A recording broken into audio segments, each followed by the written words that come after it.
All right, good afternoon, everybody. Gonna try to see how live streaming works with 4G. A little bit different today. I don't do very many live streams, usually only like if there's a Tish or something like that. But today I'm driving, stuck in traffic a little bit, which is fine. I know can notice a lot of people around me are experiencing some road rage. I'm kind of at peace. I feel a little guilty going out, but making some money, thank God. And it's good. I can give some nicer, a lot of nice things it can do. And so I'm driving out to Connecticut. I'm on the 84, actually on the bridge now, going over the Hudson River, and gonna do a little wedding. The couple told me they actually had a little party yesterday, and right now they just want to celebrate, want to just get their marriage license signed, make it legal, right? And so that's what I'm doing, just driving. I won't really be able to look at your chats that much, although I might notice them here and there. But I've got to keep my eyes on the road. A little bit interesting thing for a Hasidic rabbi with payas to be, although this is a typical thing for me. The wedding that I'm heading to do is a Muslim couple, and really since the coronavirus has begun, I've been doing a lot more weddings than usual. Sometimes, I don't know, a few weddings a week actually. Um, some weeks I even had, I don't know, I think there was one week I had 7 weddings in the same week. So uh, this is my first one this week. It's Sunday, it's the beginning of the week, and just heading to do this wedding. And like I said, it's a little bit out of the ordinary that here I am. I'm going to be performing a wedding for a Muslim couple. Just a quick, simple, civil ceremony. Probably not even really much of a ceremony. Just really just signing the papers, making it legal. But I think this brings up something that I've been talking about in a certain sense a lot in my videos last week, and I'd like to kind of take a different approach, which is really more appropriate for me to be saying, because it's not really my business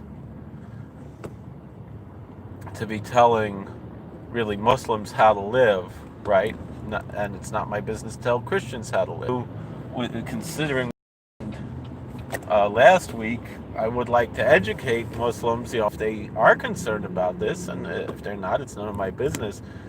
But I think it's a strange thing that a so-called Muslim coalition in the DNC left out the words "under God," and instead the media and the social media made it sound like, oh, that President Trump is lying about this, saying that it's um, that under God was taken out in all of the things at the DNC. No, he made it clear that he's speaking specifically about at least those two caucuses. He didn't call them out by name, but it's there that these caucuses left out the words under God, identity, religion, praise to God 5 times a day.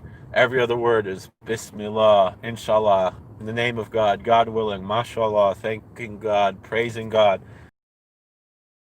to God, right? And they always tell us, which I agree, this is what Maimonides says, that they pray to the same God we do, right? So why would they leave out under God? Like I've seen some leftists or liberals, not sure which they are, because those are two distinct groups.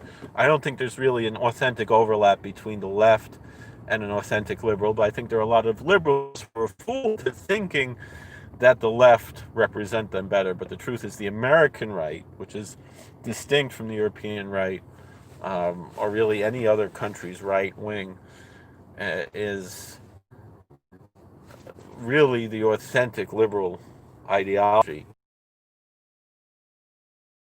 That a religious coalition caucus Buddhist, a major aspect of the Buddhist ideology. You could just say it doesn't matter and still be a Buddhist. Um, and it comes and it's implied you're submitting yourself before God. So why would the so-called Islamists leave words on God? Like I said in last week's video, if they're really Muslim, then you know you would think they would leave out everything else and just say under God, right? But to leave out under God, I don't understand why would they. Suggesting that's because their understanding of than the Judeo-Christian understanding, so major differences between the Christian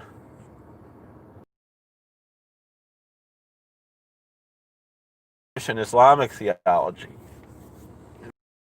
and to practices really, and the Islamic creed is that we changed it, and that their Quran is, according to their beliefs, the unaltered word of God. But they recognize that our Torah comes from the word of God. It's a covenantal relationship with the same God.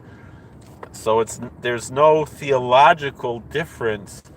Obviously, we believe that to be kfira. We believe that to be heresy. Certainly, for a Jew to believe that, all to believe that, it's really not much of our business.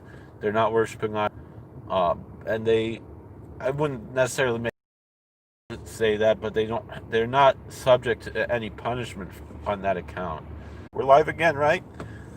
So in any event, the point that I'm making here is that those words under God, I don't think any honest Muslim would be offended by saying under God, unless what you're kind of maybe saying, what they might be saying, is that they don't believe that actually the American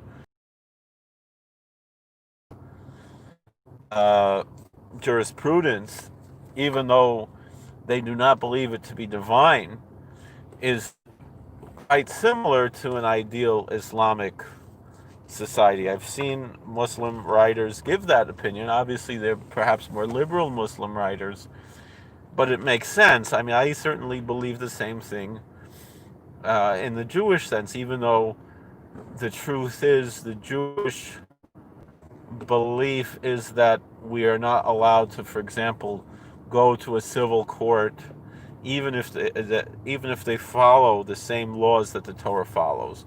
We are forbidden from going to a civil court like that as Jews. Meaning, to take another Jew to a civil court would be forbidden, even if we know that that civil court would be ruling in accordance with the Torah laws.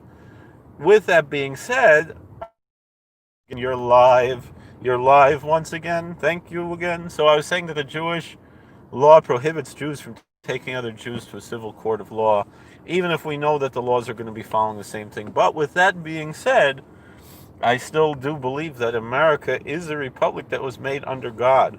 And even though I recognize that those words under God were added to the Pledge of Allegiance historically only in the 1950s,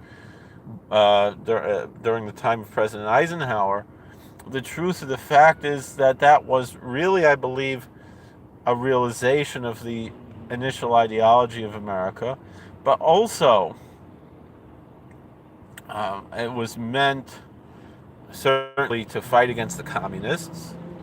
That's why those words were included in the pledge. But in a certain way, I believe that adding the words under God made the pledge kosher in a certain sense. If you know the history of the Pledge of Allegiance, it's a very dark history, the Pledge of Allegiance. Even though I fully support saying it, the Pledge of Allegiance has an extremely dark history. It was made by a Reverend Bellamy, who was actually a socialist, and he really just invented it as a business method of selling flags to schools. It wasn't like a traditional thing when he invented it.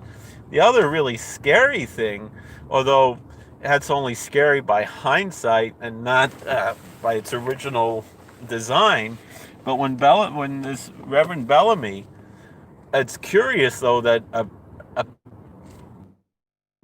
a minister, a clergyman, would not want the words under God, even to the point where his heirs objected when President Eisenhower signed into law to add the words under God, which is kind of strange. But again, I don't think it was really the most kosher thing until, for lack of a better word, until those words under God were added to the pledge. But the most scary thing about the Pledge of Allegiance was that, we know, you take off your hat and you cover your chest, or you hold your right hand in your heart, right?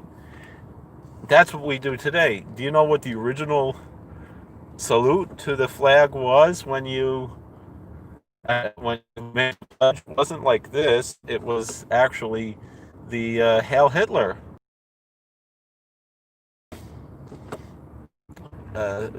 salute with the hand raised up.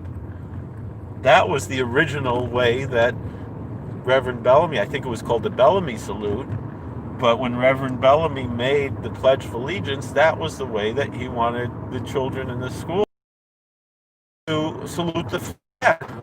Again, this was before Hitler's time. I believe it was the 1890s, maybe a little earlier.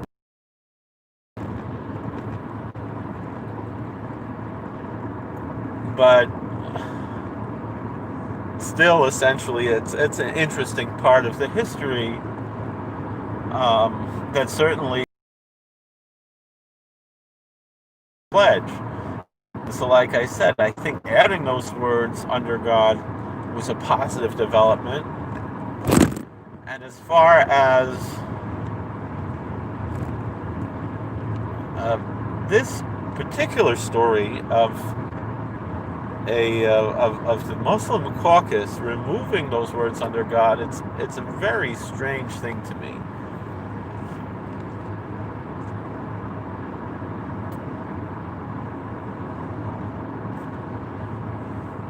But again, it's really none of my business, really, if that's what you want to say. I mean, I don't know, are there any Muslim viewers? I know the one guy who's writing here says that, he would feel uncomfortable because of peer pressure as a Muslim. It seems obvious he's a pretty liberal Muslim, he or she, I don't know who's writing. I mean, the fact that he writes these words, make America native again, I would think that if it was, Muslims are just as imperialistic as the West. So I don't think, if Muslim culture had essentially conquered America rather than a Christian one, I don't think their approach would have been any different. It would probably have been more extreme. I don't mean this as an insult. And I love the Native American people. I minister to Native Americans as well. I'm friendly with a Native American chief. The truth is, most of the Native Americans that I know are very proud Americans, meaning and they appreciate what there is now. They recognize what exists in the United States today as something that was guided by the Creator, by the Great Spirit, to improve their lives. And they also remember their warrior history. So America are very proud of military culture, to serve in the American military today. And at the powwows, what I was told, I've seen it in person, maybe when I was a kid, maybe I went to something along those lines, I don't really remember. But what I've heard and what I even see at the prison when the Native American community has their annual ceremony, the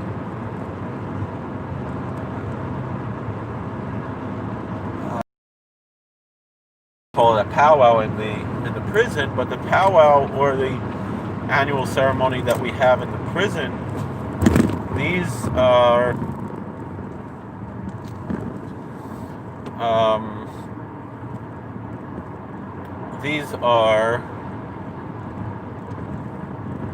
what do you call it? The first circle round is with the American flag and the POW flag, the POW MIA flag. That's part of their thing to honor the warriors, meaning, and they recognize the American soldier who serves in the American military as the great warrior.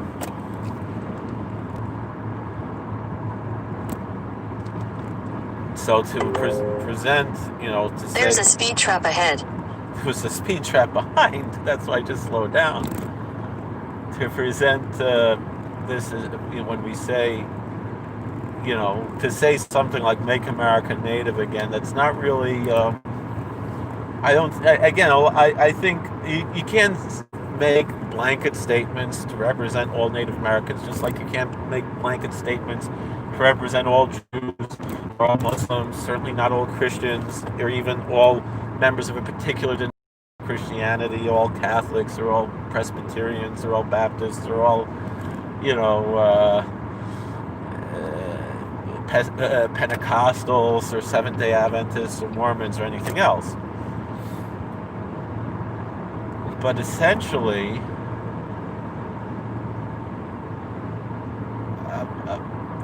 what I've heard, and that of this controversy that went on about the Redskins and using this name is it offensive to Native Americans, and how that name is being replaced with the Washington Redskins.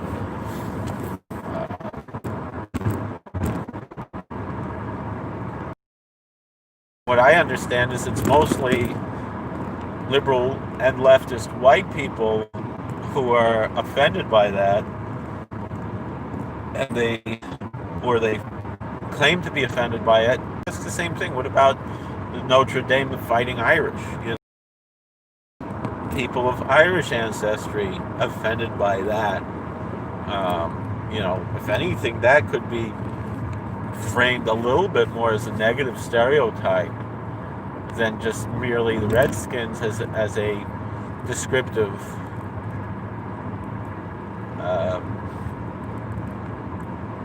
appellation.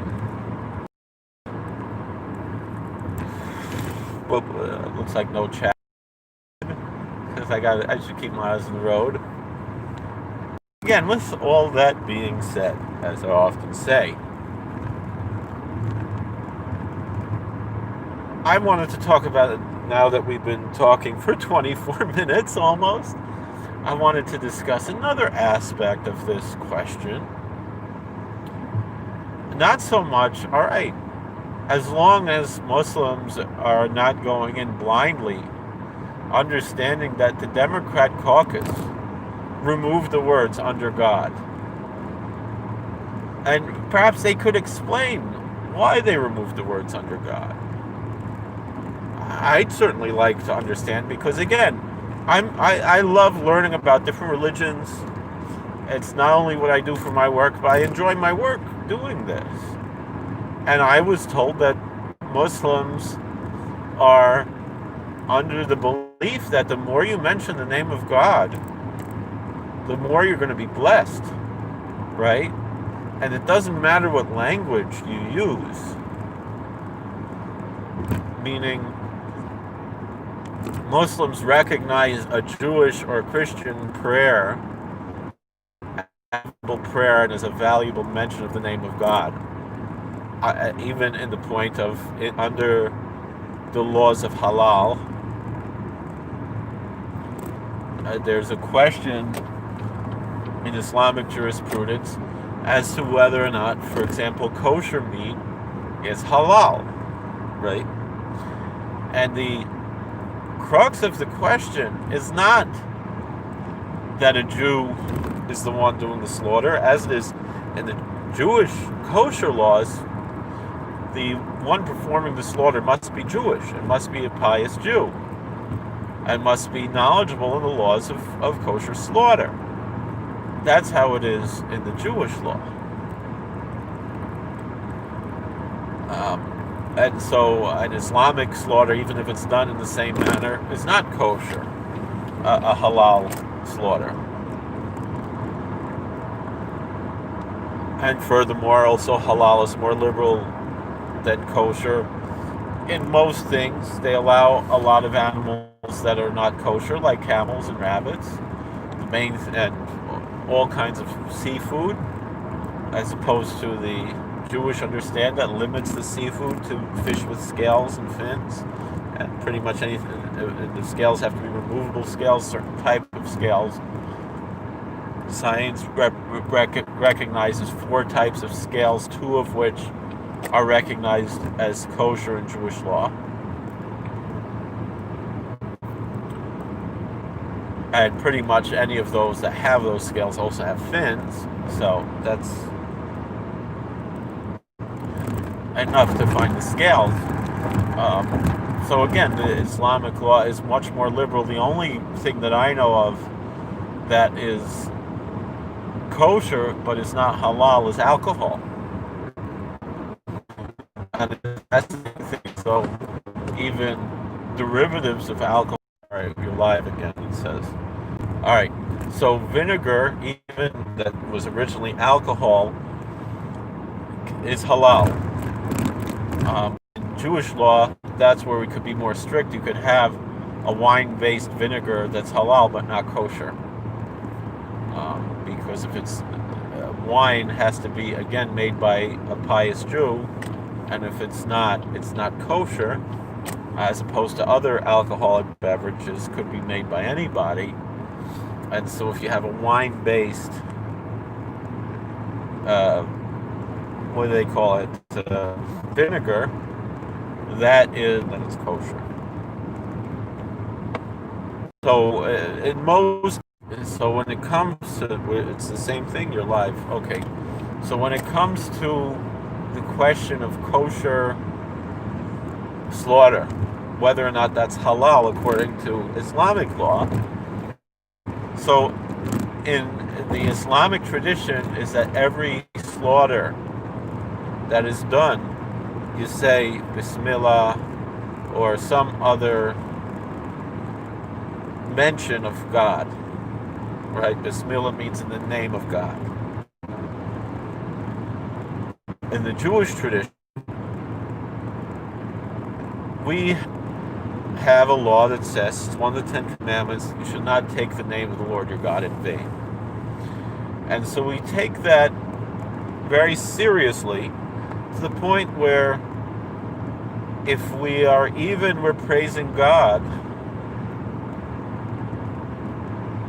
we have to be careful not to say what's called a bracha she'eina tzricha, to say an unnecessary blessing that mentions the name of God, particularly when we're mentioning in Hebrew. It's not exactly taking God's name in vain, but it's doing something that it's mentioning God's name unnecessarily, which could lead to levity and not taking God's name seriously enough. So, for example, we mention God's name before we eat, and we say a bracha. But you don't keep making brachas. You say one and it covers everything. Now, you could technically not have it in mind and say another one for another food, but you're not supposed to do that according to the basic understanding of Jewish law, because you are, you're saying a bracha she'eina tzricha. Or similarly, even let's say to eat something, even like this example, for Jewish people who are familiar with Jewish practice, right? We have to make Kiddush on Shabbos day after we pray, and you have to have Kiddush b'makom suda. You have to have Kiddush in the place where you're having an understanding that the proper way to make the place of your meal means you eat bread. You have your full meal. The tradition, we eat challah, but it's not necessary, but we eat bread. And so you wash our hands and eat the bread and so forth, and then we say the grace after meals. It's a whole meal. A common practice in most synagogues is to serve what we call a kiddush. You have like some fellowship time after the prayer service, and you'll serve some cake or cookies or crackers instead of bread. And so that would be considered to recite the sanctification blessing in the place of the meal, even though it's actually technically a snack and not a full meal. And so then after you finish this, you would recite the one bracha me'ein shalosh, the al hamichya bracha, and then b'rei nefashos if you need to. And so you say one or two blessings after this snack instead of the four after, and you would not have to wash before the bread and say the bracha on that. So the question is, well, what if you just want to, there is an idea we're supposed to say 100 brachas a day, and it's Shabbos. If you make the kiddush and eat the mezainos, you can't just wash right away and have hamotzi, because then that mezonos would be a bracha she'eina tzricha. That would be an unnecessary blessing, and it would almost be tantamount to taking God's name in vain. It wouldn't exactly be, but it would be prohibited according to Jewish law. And so that's why, in general, you do that at shul. You have the snack, and then you walk home, and then you have the kiddush. You can make kiddush again at home, particularly if people in your house didn't hear kiddush. But if you didn't, it's not the end of the world, because you already had the kiddush at home. There's different opinions. The Vilner Gaon held that it's better to make kiddush again when you get home. But this is the old custom. But you can't just right away make kiddush. So if let's say you're going to have the meal there at shul, either you wash and you have hamotzi right away, or you take a little break before you have the hamotzi after the mezonos. I mean, you have the mezonos, you make your brachas, and not only the mezonos, since you're not making hamotzi, you make brachas and other things. If there's fruit, ha'etz, if there's huadama, vegetables, huadama, if there's a fish or something, you make shahakol, and you cover all your brachas there. So you get to make your 100 brachas, by making a couple extra brachas. But you cannot wash right away, because you could have just washed and not said all those other brachas. So theoretically, you'd have like 4 brachas she'eina tzricha if you just wash right away. But if you make some kind of a hefsek, you make some kind of an interruption between the washing, between the alamichya, and then you wash and have the maitzi, or even make kiddush again. Let's say you say Dvar Torah, you go for a little walk, or maybe you just go to the bathroom or something, to have some kind of interruption, then you're fine. And certainly if you're walking home, you're going home from shul, and then you have your kiddush, then for sure you're fine.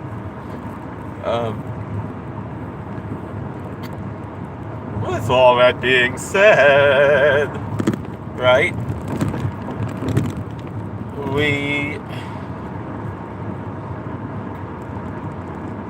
so the point of me bringing this out is that in Judaism we have an idea of trying to avoid a bracha she'eina tzricha, trying to avoid a particular liturgical formulation that includes mentioning the name of God in Hebrew that is unnecessary. And so therefore, when you are performing a kosher slaughter, just like pretty much any other mitzvah, there is a bracha before you perform a mitzvah. And so there's a bracha for the mitzvah of shechita, for the mitzvah of slaughtering, because we're performing the kosher slaughter in the proper manner.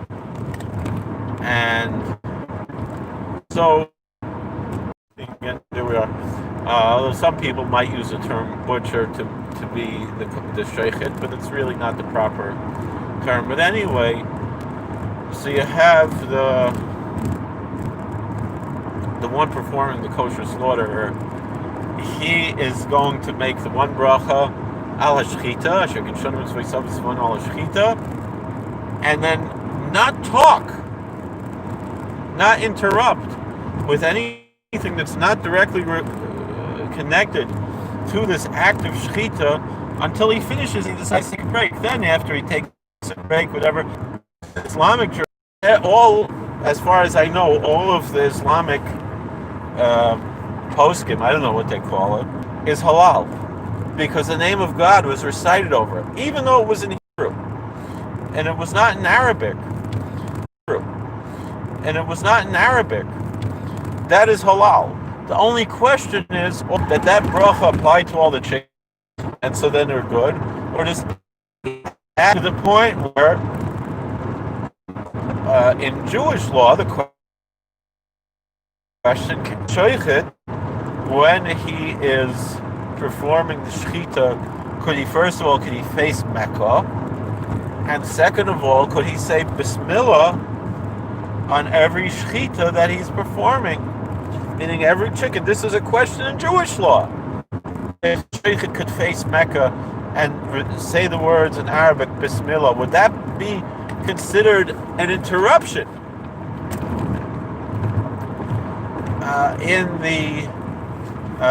according to the Jewish law, that would thereby make the chickens both kosher and halal, and it would expand their business. They'd be able to, let's say, I don't know exactly if they have the same ideas of treifas, and we're not really generally checking for treifas, unless it's the Badatz in Yerushalayim. I know they do, but generally you're not, or now they check for Tzaimas Agidim.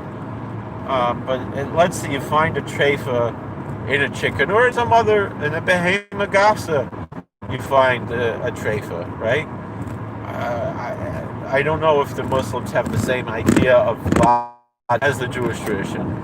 So then they could sell the treifas, they could sell to the Muslims, right? Because then it would be halal. But the question is, are they allowed to say Bismillah when they're slaughtering the cow or the goat or whatever else?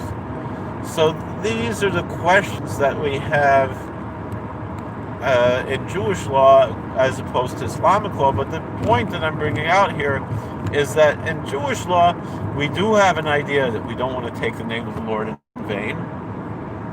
Muslims don't really have that idea, as long as they're not cursing, as long as they're not blaspheming, as long as they're intending to show respect to God and to show that the actions that they're doing are in the name of God. They have no problem with mentioning God's name. They encourage the mention of God's name, and they do not care what language it's being said in, because, like we said, that first bracha that's said in Hebrew, the Jewish law that the Jewish law has, the Muslims would respect that. So again, that brings me the question as to why would the Muslim coalition, the so-called Muslim coalition at the DNC, leave out these words under God. Doesn't make any sense to me. I don't get it. But again, if you want to explain to me, and I know, again, non-Muslims have suggested that's because it's a different God, but that's offensive to Muslims, first of all. I mean, unless you're reading one of Jack Trick's tracts, right? I know he passed away, I think, last year, Jack Chick, and he, made it sound like, that they're worshiping a different God. But certainly the Jewish idea that's generally accepted, or it's not universally accepted, but Maimonides certainly said that even though the ancestors of the Muslims were idolaters, meaning the ancestors of the Arabs were idolaters. Now, libam l'shamayim, their heart is to heaven, meaning that they worship the same God that we do, the same first cause as Maimonides would recognize. That have to check. Maybe it's time to put an end to this video, but I didn't say my punchline. But essentially,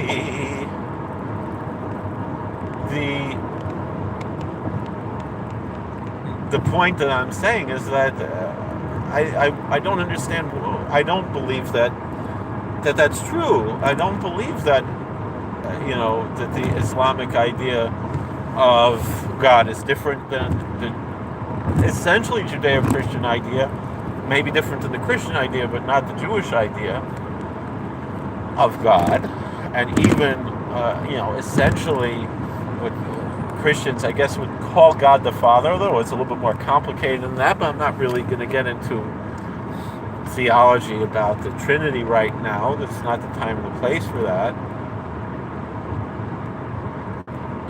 So, what are we dealing with here? Why would they leave out under God? I don't understand it. It doesn't make sense to me from my limited knowledge of Islam, but I certainly think that those who are suggesting that's because there's a different understanding of God or a different God are being ignorant, even if they're liberal ignoramus, which there are many. The ignorance is not only on the right-wing side with Jack Trick and his little comic books, right? So that's a little bit what we're dealing with over here, a little bit of the question. So then let's go a little bit further in our questions here.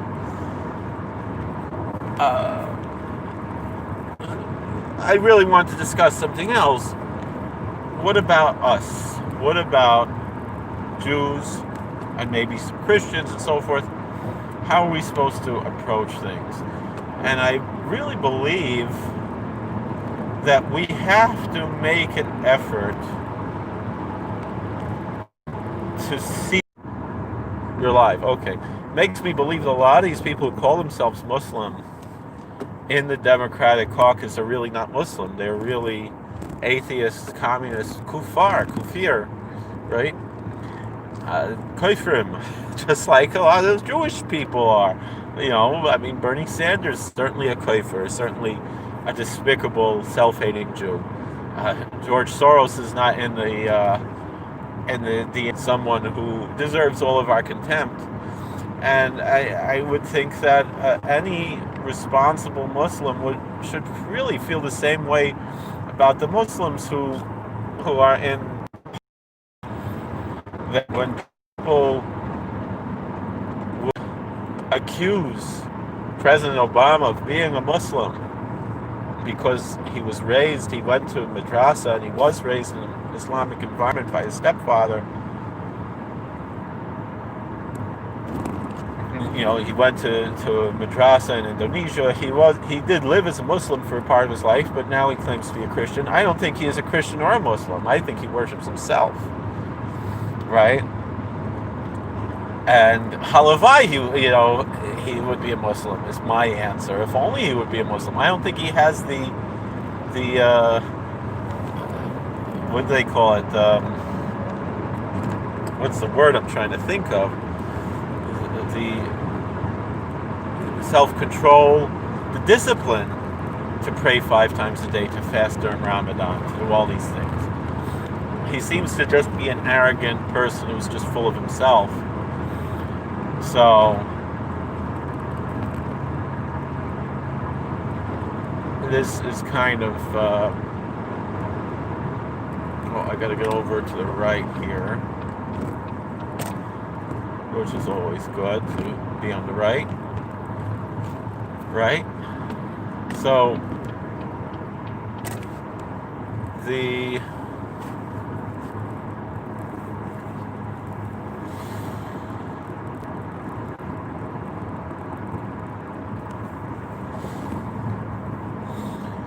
So I wouldn't have a problem with a Muslim president. I do have a problem with the communist, with the leftist ideology, and I think that really, again, a lot of these militant Islamists are not really Muslim. I mean, look at the Palestinians. They're not the most religious people in the Fatah and PLO. Yeah, they have mosques and they pray a little bit and they put on the show a little bit, but they're not really the real authentic people who submit to God and follow the Islamic lifestyle. Even publicly, really, they're not. I heard, like, as for example, Saddam Hussein didn't know how to pray. That's what I heard from Muslims. And he might not be the best example because he didn't present himself as a religious figure the way that that Osama bin Laden did, right? But still, it's a complicated thing. But I think, again, the religious Jews, religious Christians should see the Muslims as our natural allies. And so I don't blame so much the Muslims for falling into the trap of the lies of the Democrats. I blame the American right for not making an effort to reach them. It's happening more now than it used to be, and I applaud that. But the truth is, like this one fellow said, like when people like, I guess, Zuhdi Jasser and Imam of Peace, I don't remember his name now. I mean, also he's Shiite, so there's a little bit different approach than the standard Sunni approach. None of my business, one or the other. I don't remember his name, Imam of Peace, but they're kind of seen as sellouts or outcasts. And the thing is that they are following their Sunnah. They are following their traditions. They are pious Muslims. They pray 5 times a day. They do the things they're supposed to be doing. They fast on Ramadan. They keep halal. They do all this stuff. They believe in the creed. So why are they seen as outcasts? Because of the propaganda of the left. And so we have to make an effort to really reach out to the average, everyday American Muslim to show we don't hate you. We hate terrorists. We don't care what religion they are. We hate murderers. We hate gangsters. We hate criminals. And we don't really hate them. We really just hate the things they do. Love the sin but hate the sinner. But we want to stop them from committing these crimes. And that could be even an act of tough love. And we certainly want to stop them from coming into America, but we don't want to stop people from coming into America because they pray 5 times a day. We have to get that message out that we're not trying to convert you. We love you just as you are. We recognize you as our fellow worshipers of the same one God. And we can work together, and we should be able to develop common goals that we can work together on. Meaning, Muslims generally are going to agree with the religious Christians, religious Jews on issues of family values that we all hold dear. Oh, what is this?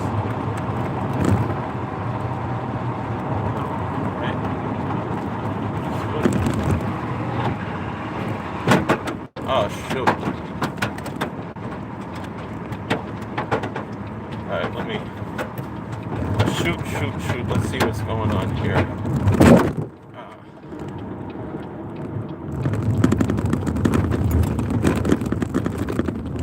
Alright, we'll see you guys later. Well, I still have the tires, so I think everything's fine. Alright, let's end this thing.